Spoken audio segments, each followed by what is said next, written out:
This conference will now be recorded.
Hey guys, can you hear me?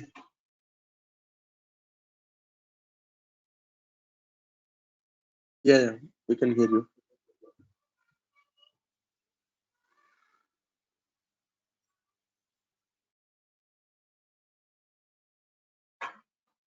A very good morning, guys, and good evening for the folks joining from US.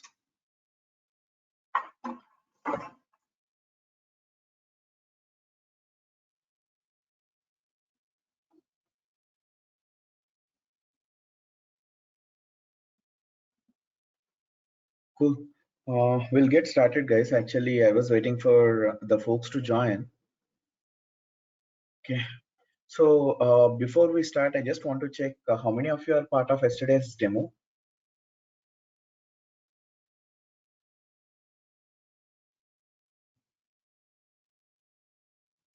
I joined. Hi, Murali.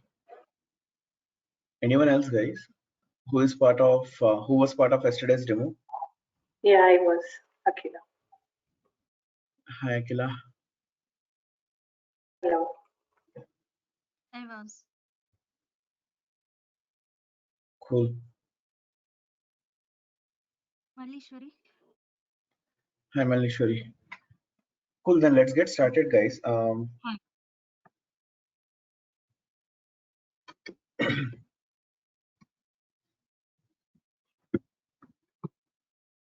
And let me introduce myself for the folks who joined just today. So my name is Suresh, guys. I have been training students from past 6 years, 5.5, 6 years on a couple of technologies. One is data engineering, which was once called as a Hadoop developer or Spark developer or ETL developer. You know, there are different names. Okay, but the current term for the same course would be data engineer, and I have been training students on Python from past 3.5 years. Okay, I mean I have started training folks on Python when PySpark started gaining significance, right? And then apart from training experience, I am a full-time employer working for some reputed MNC. So earlier I have worked for a couple of big four firms, Ernst and Young, Deloitte. Then I worked for TCS. I worked for one of the leading financial organizations, Franklin Templeton. So, while I'm working as a full-timer, I was also doing these trainings, talking about my training experience. I have trained more than 3,000 students, guys, over these 6.5 years. So, I was once associated with Collabora, then Cognitia, currently with Career IT. I have been associated with Career IT for almost a year now. I would say more than a year. I have, I'm taking both the batches, big data and also Python. So this is about my experience, work experience and training experience. And I'll be walking you through the course as well. How the course is structured and other things, right? So before we start our technical discussion, I just want to know your background too. I know there are few folks who are part of yesterday's demo and who have introduced themselves, but we have few new students joining today. So I just want to introduce yourself in the chat window, your name and your experience, maybe something like this, and then the current technology you're working on. Okay, or what your current role is, your current technology, whatever you're working on. If you are a fresher, just your name and then mention you are a fresher. Let's not spend too much time, guys, just a couple of minutes. You can probably ping it to everyone so that you'll have an idea on who else is joining your course along with you.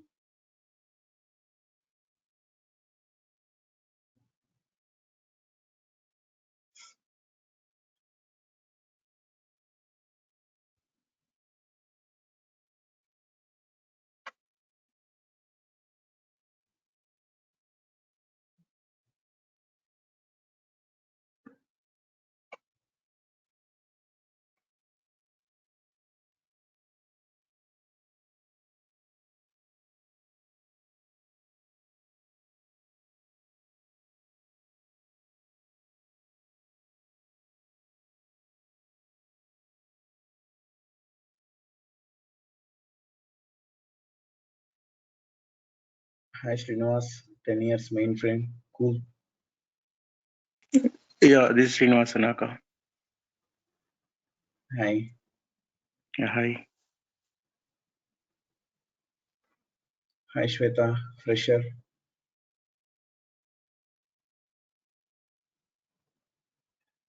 Hi.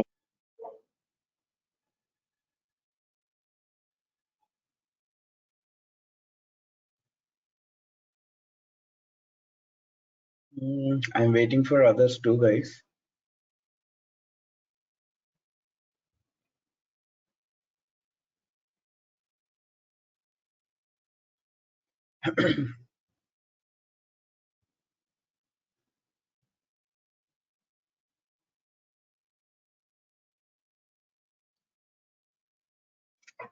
And a couple of requests from my side.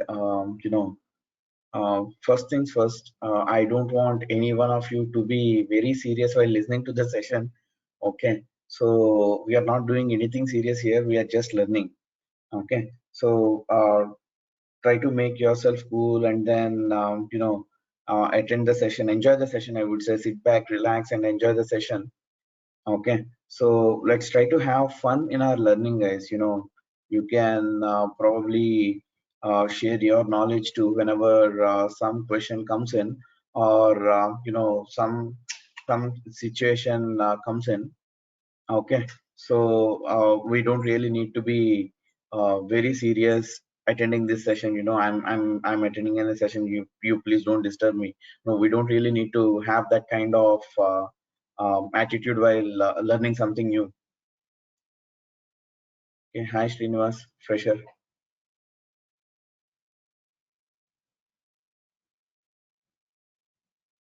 Okay, and the second thing is acknowledgement. Like I said, this is an online session. Unfortunately, we will not be able to see our faces, right? And it's most unfortunate for me because if it is an offline session or a classroom session, I would be able to interpret from your facial expressions. For example, if I have completed a particular topic, based on your response or based on your facial expressions, I can easily understand whether you are good with the topic or not. Okay, so that either I will proceed to the next topic or I'll try to repeat the same topic, right? So the only way for us to communicate here is through the chat window. So I would request every one of you to acknowledge when asked for something in the chat window. Like I said, you have a couple of options. You don't really need to acknowledge to anyone if you are shy, but you can at least acknowledge to me. Okay, so people says this, right? You should never hide anything, anything with a doctor or a lawyer, but they always forget you shouldn't be hiding anything with your trainer if you want to learn something. Hi Malishwari, that is totally fine.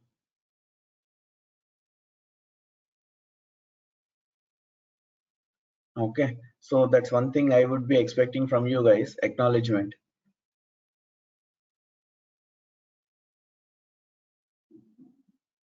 Are you with me so far, everyone? You can just type yes, no, or why and will do. Are we good?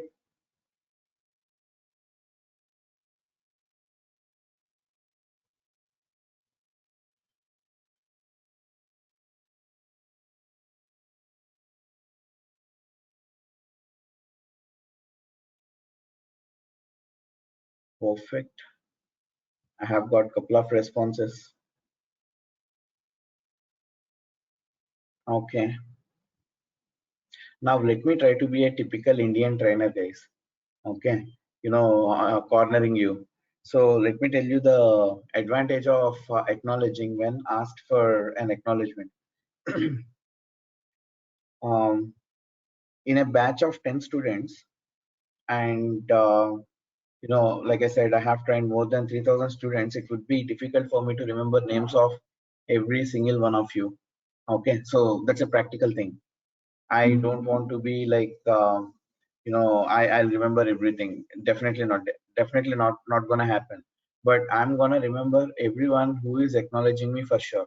Because whenever I have completed a topic or whenever I have, asked a question, whoever is acknowledging, I will be looking for their acknowledgements.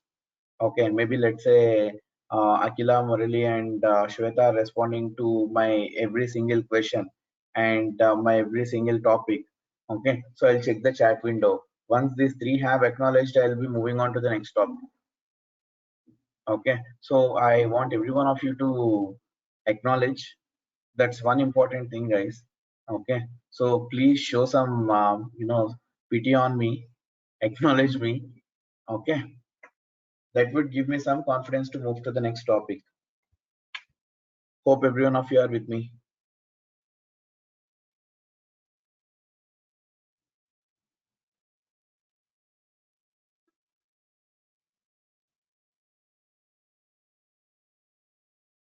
Cool.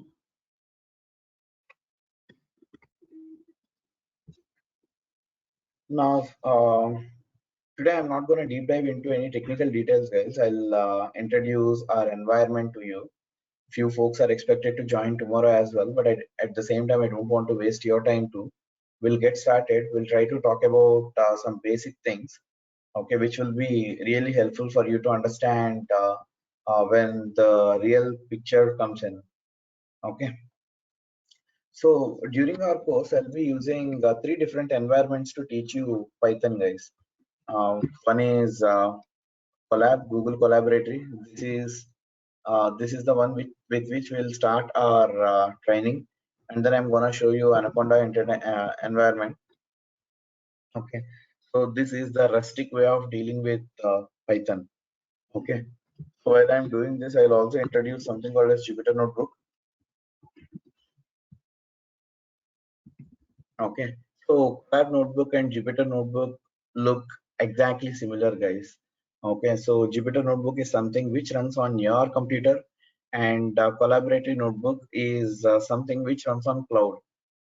I would say cloud environment provided by Google. Okay, for free of cost. All you just need to have is your Google account, a Gmail account. That will do.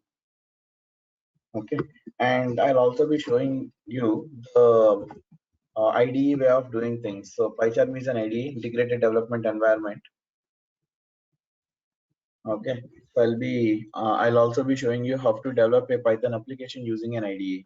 So these are the three environments with which we will be dealing our course. Okay, so I'll be using collaboratory notebook till the Python for data science topic, and then for developing web applications, I'm gonna show you PyCharm and Anacondas, right? Probably we'll be dealing a couple of topics there as well.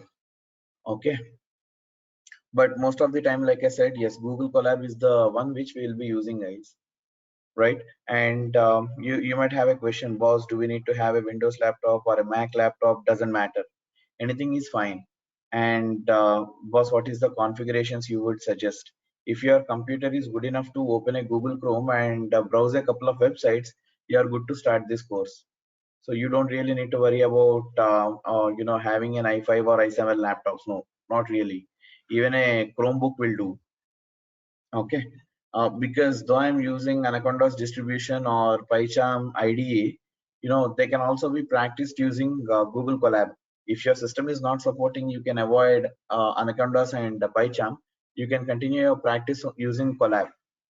Okay, like I said, Colab will run as long as your system is able to open a Google Chrome, couple of browsers, Google Chrome with couple of browsers. That will do, right? And then we'll talk about a programming language, guys. I know yesterday I have given some introduction, but like I said, only three of you were there in yesterday's demo. Like, demo shouldn't be considered as a part of the course too. So let's start from the beginning again. So before we jump onto Python, let's talk about some funny facts, guys.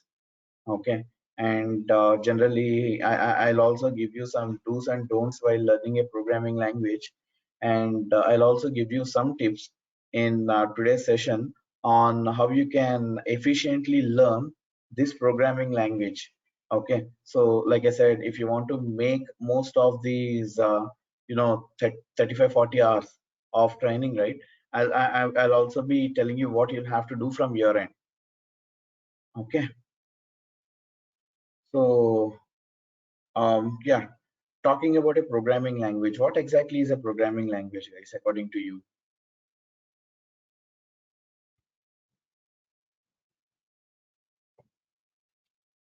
What exactly is a programming language?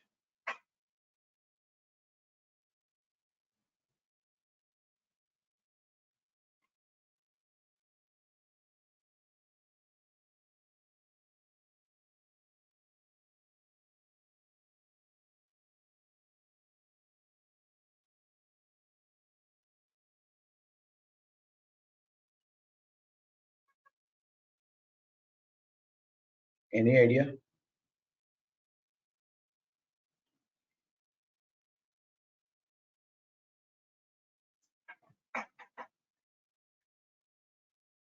Guys, can everyone acknowledge yes, just to make sure that every one of us are awake?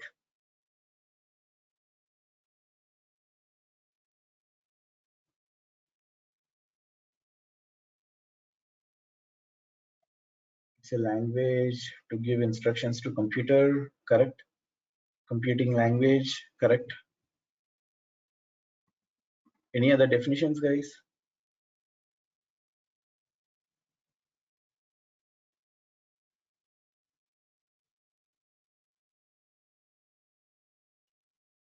Language used to communicate with computer, okay. What else you could think of?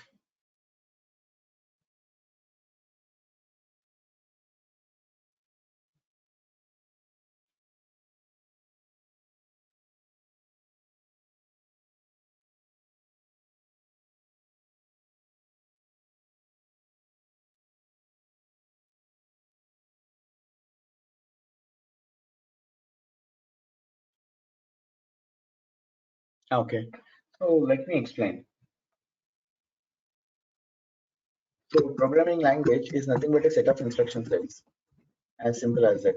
A programming language or a program is nothing but a set of instructions, and a programming language would tell you how you can give those set of instructions. Okay, so what exactly these set of instructions are doing? So these set of instructions would tell your computer what to do, right? So your computer is not self-intelligent. Your computer cannot do anything and everything by itself. Okay, so it needs an instructor. It needs a ringmaster who would tell what it has to do. Okay, maybe you want to play a VLC media file, or maybe you want to create a uh, you know create an art using some art tool. Okay, or maybe you want to browse your results. Okay, or maybe you want to browse some training courses, right? Or maybe you want to store your data into a file. Okay, so your computer cannot do everything by itself. It's not an autonomous system. Okay, so you are the one who will have to instruct your computer. Okay, now again, talking about these set of instructions, you might ask me, boss, I'm not telling my computer how to play a VLC media file or a MP4 file. Okay, so you are actually telling it using a software called VLC Media Player, guys. Similarly, you are telling your computer how to store a file using a, one of the other editing software like Notepad or Word document or Note. There is another, what is this called? Notepad. Yeah, Notepad plus plus or whatever it could be, any editing software, right? And you are telling your computer on how to edit pics using Picasa or PixArt or whatever it is, whatever the app you are using. Okay, so though you are not directly telling computer how to do it, but you are indirectly using a software which would tell your computer how to do it. Okay, so any software, right? Any software is nothing but nothing but a program in the backend, program running in the backend. Okay, so the only way for you to interact with your computer is by using a programming language. Okay, it could be one or the other programming language. There are a lot of programming languages, guys. Starting from C, C++, Java, Python, C Sharp. Then we have Golang, we have Lua, we have JavaScript, whatnot. We have a plethora of programming languages existing in the industry currently, which are used for different purposes, right? So that's about a programming language, guys. Now let's talk about a couple of classifications of programming language. Okay, so one is high-level programming language.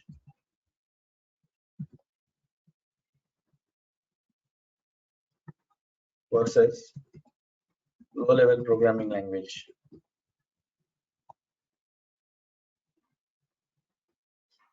Any idea, guys, what exactly is a high-level programming language versus low-level programming language?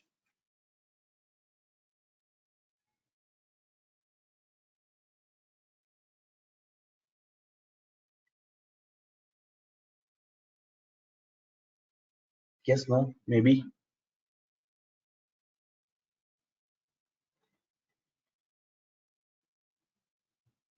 And one more thing, guys, you are free to use Google. Okay, like I said, the only reason for me to ask these questions is to interact with you. It's not a knowledge testing thing. Okay, so you're always free to use Google. So probably when you are attending my session from tomorrow, I would suggest you to attend using a laptop, not using your mobile, guys. Okay, that kills your interest. Okay, so join using laptop, have a browser handy, and then whenever a question is asked, please browse in Google, and then you can just copy paste the answer. Okay, so this will give you some kind of activity during the session, right? So any idea what exactly is the difference between high level programming language versus low level programming language?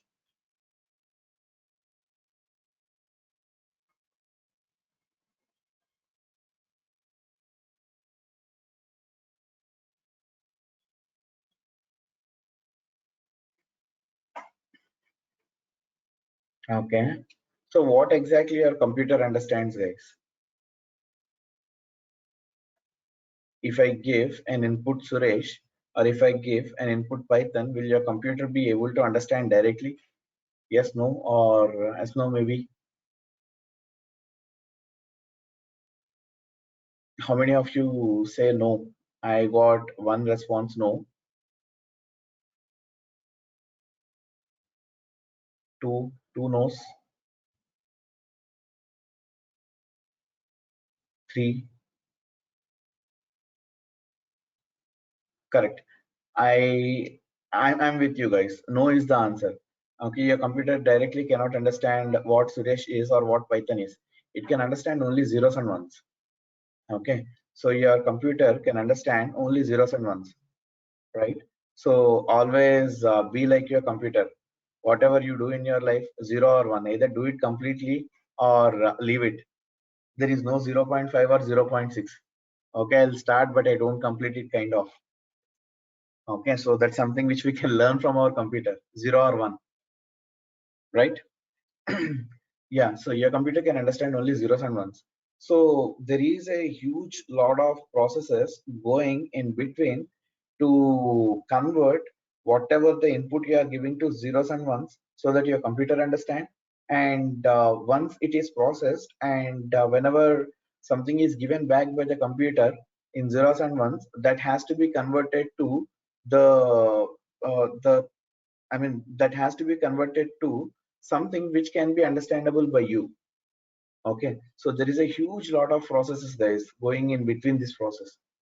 Okay, so let's not get there. And that will be an entire semester course.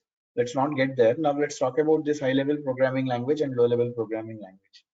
So low level programming languages are difficult for users but easier for your computer. Okay, so low level programming languages are also referred to as machine level programming languages. Okay, or just to put it in a simple way, they are machine understandable programming languages.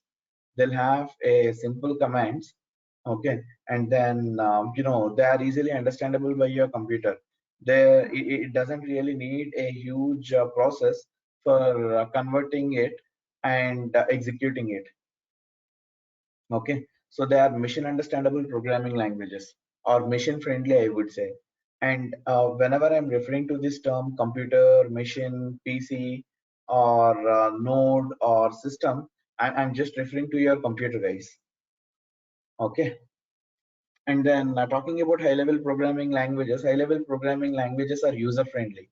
When I say user-friendly, as a programmer, you should be able to write programs easily. Okay, so you don't really need to learn something which can be understandable by the computer and implement it. No, not required. Okay, so you'll have to learn what you can read and write, and you can give instructions using that medium to the computer.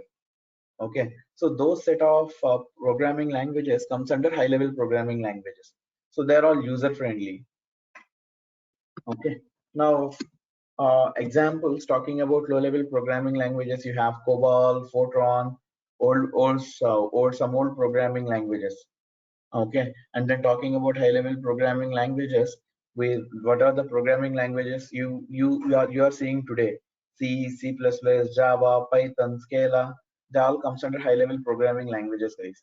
Because what are the uh, keywords you are using in these programming languages, right? Sometimes they are self-explanatory. Okay, now you might ask me a question. Then, boss, when you are saying user friendly, definitely it is not mission friendly. So how our computers are able to understand these user friendly set of instructions? We have a component called compiler, guys. Okay, you can also compare this compiler with a translator. Okay, so this compiler is the component which would take your input and would convert it into the mission understandable format. Okay, so for example, you take Java as a programming language, you have Java C compiler, which would convert your code into byte code. So we call that executable as byte code. Okay, similarly, C programming language, you have C compiler, which would convert your code to the machine understandable code. Similarly, for Python, you have Python compiler. Okay, so that is the reason, any programming language will have couple of steps, guys. Once you have written the code and when you want to execute it, there are a couple of steps. The first step is what we call as compilation, and second one is what we call as execution. Okay, in the compilation phase, your compiler would check your code for syntactical errors and semantical errors, and once your code is free of these errors, it will convert your code, what are the instructions you have given, to the mission understandable format. Okay, now let's try to understand what is this syntactical error and semantical error. Talking about syntactical error, whenever you have to pass on some instructions, you'll have to pass on in a way your compiler can understand. Your compiler can understand. Okay. Let's say I don't know what is hola means. Okay. So it's a foreign language keyword, and being an Indian, let's say I don't really know it. Okay. So if you greet me saying hola, I'll not be able to understand what you said. I'll throw an error saying that hola not recognized. Okay, so this is what we call as semantical error. Okay, so first things first, you'll have to tell me what I know. Okay, you'll have to tell me what I know.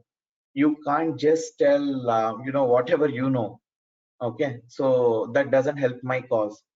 So that is what comes under semantical error. Talking about syntactical error, again, though you are using the same word, you'll have to use it in an appropriate way. You'll have to use it in an appropriate way. Okay, let's say maybe there is a way of saying hello, hello people, or hello folks, and then some three exclamations. Let's say, let's assume this is the standard way of saying hello. Okay, if you say hello folks, this is what we call a syntactical error, because you are missing these three exclamations above. Okay, and instead of saying hello folks, if you say hello folks, this is what we call a semantical error. Okay, so though you are using correct sentences, let's say these three exclamations are like three greeting symbols. Whenever you are saying hello, let's say we use it. When you don't use it, your computer wouldn't be able to understand, whether that is a greeting statement or not. Similarly, instead of hello, if you use hola, your computer wouldn't be able to understand what exactly this word hola is. Okay, so first things, yeah, for the first job of your compiler is to check for these kind of errors. Check for these kind of errors. It will just go and check, whether all the syntaxes used are correct, and whether the code written is related to Python. Okay, once these two are done, it will compile your code, and then the compiled code would be executed. As simple as that, guys. There is no rocket science. Okay, so as a programmer, our job is to make sure our code is semantical and syntactical error free. Okay, if we could do that, yes, we are good, right? So that is what a compiler does. And the second step, like we have discussed, is about execution.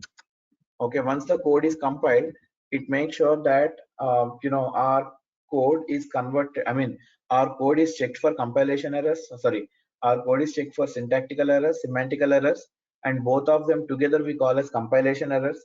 Now that we are sure that our code is compilation error free, and it is converted to machine understandable format, now all our computer just needs to do is execute those lines of code. Now where those lines of code will get executed? In your processor.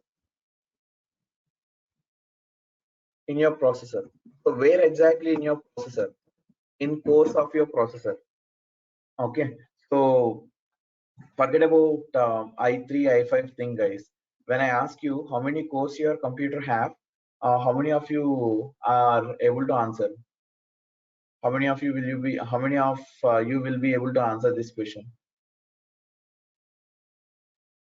So when I ask you what is the processor you are using in your computer, I don't want to hear i3, i5 kind of. I would like to hear in terms of cores. How many of you have checked it? Maybe you might have checked it in your mobiles, guys. You keep hearing this, right? Hexa-core Snapdragon processor, or octa-core Snapdragon processor, right? So have you ever checked in your laptop? Okay, so we have 4 cores in i5. We have 4 cores in i5. In Apple M1 chip, we have 8 core, octa-core. Okay, so what exactly are these cores? These cores are the component. These cores are the component in your processor which would execute these steps, these programming instructions. Whatever the instructions you have given, once they are converted to machine understandable format, your cores, I mean, these are executed in your cores. So what is the point in having multiple cores? You have more number of cores, you will be able to run more number of processes, or you will be able to run more number of apps. Okay, now let's talk about a kid playing temple run game, guys. Okay, let's say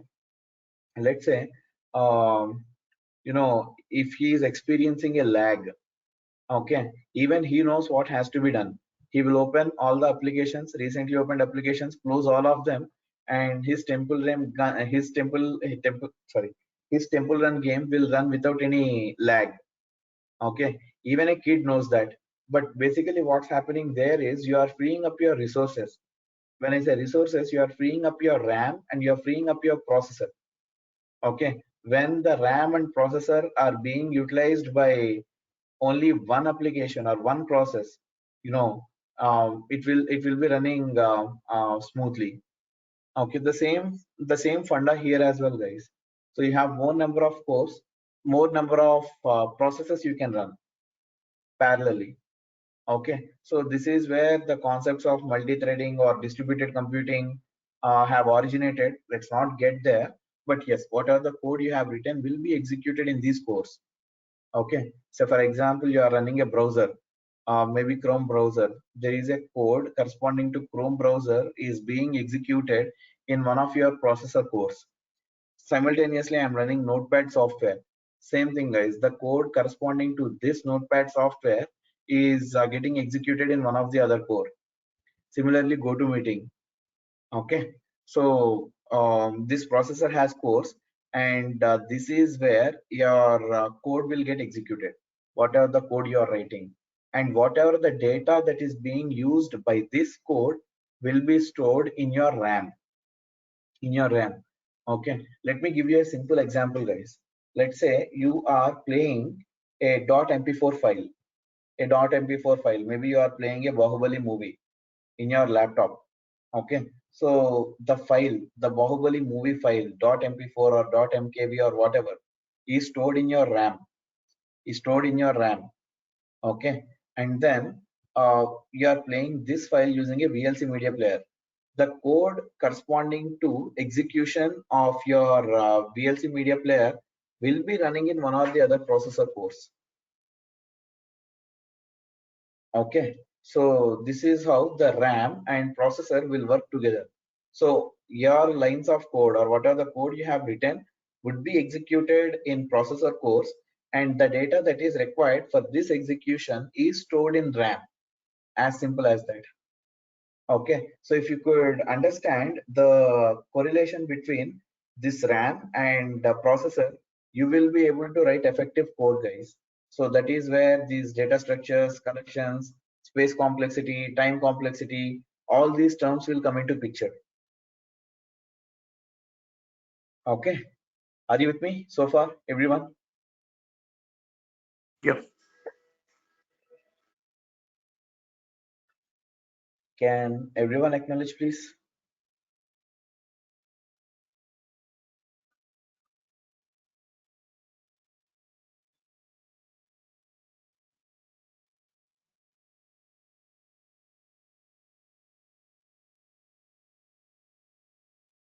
Cool. So throughout this course, guys, I want every one of you to spend a couple of hours post our session. Okay, maybe 1 hour for revisiting the recording. So whatever the session that is taught to you, we provide the recordings. We will also provide the artifacts I'm using, but not immediately, because I don't want you to copy and paste the examples I'm showing you. Okay, I want you to type it. The more you make your hands dirty, the more you'll feel comfortable with the programming language. Okay, so first step, going through the recording. Second step, practicing the examples I'm showing in the class.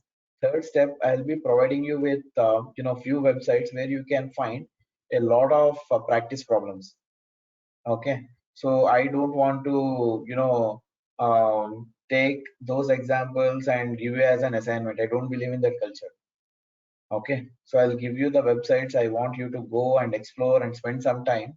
Okay, practice those problems. The more you practice, the more comfortable you'll feel.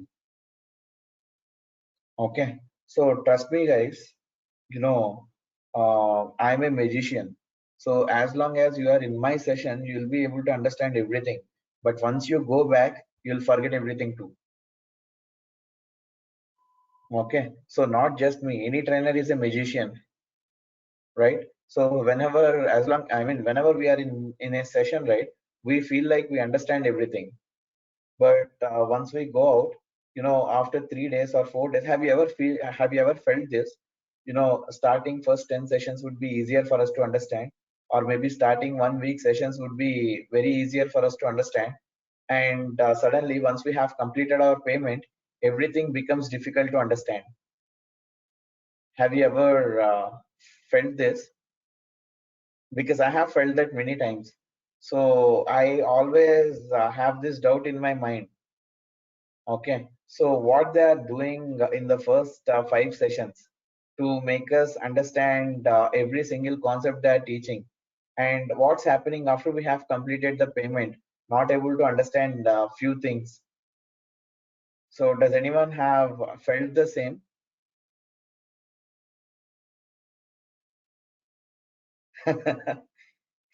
Yeah, I know that pain. I'll tell you what's happening there.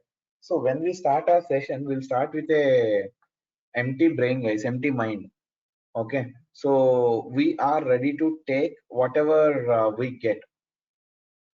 Okay, and now let's assume, our brain will be happy if we were able to grab 80% of the session.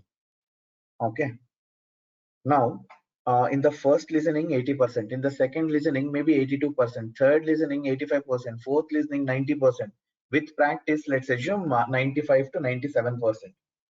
Okay, so our general tendency when we were able to understand 80% of the session, we feel very happy. Okay, so let's say today's session you are able to understand 80%. Today you'll be happy because you understood 80%. Tomorrow's session, let's assume you are able to understand 80%. Same happens. Day after tomorrow, 80%. Same happens. Now, our marketing guys will reach out to you saying that, boss, already 3 sessions are completed. Please make the payment to get the permanent link. You will be like, I'm able to understand everything. Python is so easy. Suresh is awesome. Okay, you will complete the payment. And then what happens is you don't recognize you have almost lost 60% of the knowledge that is shared. Okay, fourth session it's going to be 80%, fifth session 100%, and if you miss that 20% every single day, you don't go back and listen to the sessions, don't ask the questions, don't practice, by the end of 10th session you will be having a good amount of knowledge lack. Okay, so that is when things will start getting complicated for you guys. So with that, your level of understanding will come down. Okay, after 10 sessions, you will only be comfortable with 70% of the session. And after 3 sessions or 4 sessions, it will come down to 60. Then it will come down to 50. Then it will come down to 40. You feel like, I'm wasting my time. Okay, so then you'll start believing Suresh is so good at manipulating. He made us feel comfortable. He made us complete the payment. Now he is going at a good pace. You will start getting all these things. Okay, so what you'll have to do to avoid that? First thing, be attentive in the session. Second thing, revisit every single recording, guys. Okay, though you are confident enough to talk about this, you're confident enough um, that you understood every single thing we have discussed, still there is nothing wrong in going through it again, because you know you do a thing repeatedly, you'll see different angles in it. Okay, you'll get new ideas, you'll get new crazy ideas. Okay, maybe a lot of new things will come up. And second thing, you might get a lot of questions. So whenever you get a question, don't come to me directly, guys. I can answer it, but you will forget it. Okay, so experiment. Maybe I'll tell you, a variable can store these values, or these are the different types of variables that can be declared. Maybe you might get a question, can we also store that, or can we also do this, can we also do that? Just do it and check by yourself. What's stopping you? You know what your question is, what can be done to make you understand whether it works or not, and you have collab environment or one or the other Python environment, so you can do it by yourself. Okay, that would give you whether it can be done or can't be done. Still, if you have a question why this can't be done, you can get back to me. You have Google to help you. Okay, so that is always there, guys. So I want you to do that self exploration. That is when you learn a lot. We are just mentors. I don't call myself as a trainer or other things. I would always refer myself to a mentor. I'm mentoring you. I'm showing you a way to learn Python so that you don't need to do a lot of research on your own. But at the end of the day, it's you who have to learn. Okay, So try to minimize those gaps, guys. If you could manage to minimize those gaps, right, you will be able to comfortably complete the course. Okay, with the same level of confidence what you have in the first session, you'll have the same level of confidence in the last session too. How many of you agree with me, guys?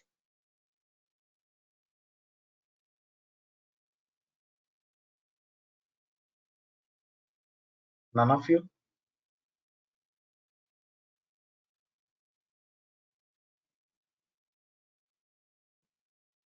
Cool. I have at least one vote now.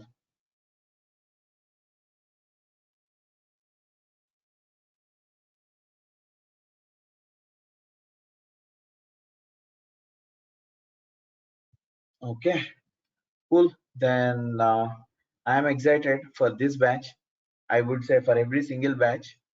Hope you are excited to start our journey for next 35-40 hours of training. Okay, live and interactive training.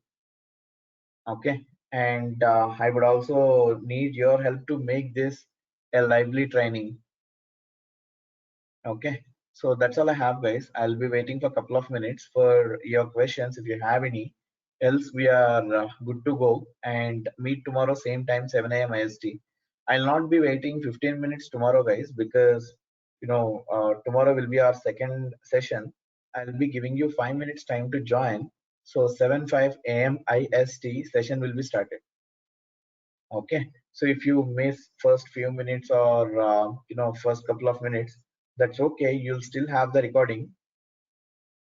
Okay, or if you are occupied with something else for first 10-15 minutes, still please join the session.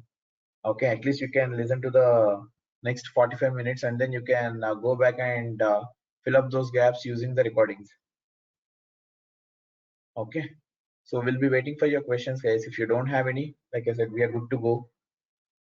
Good night for the folks joining from US, and have a great day for the folks joining from India.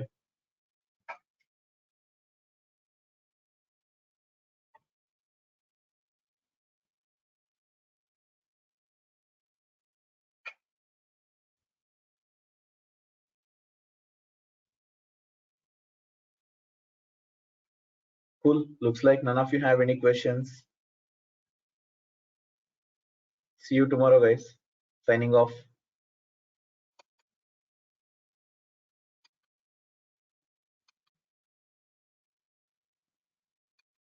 Thank you, Suresh.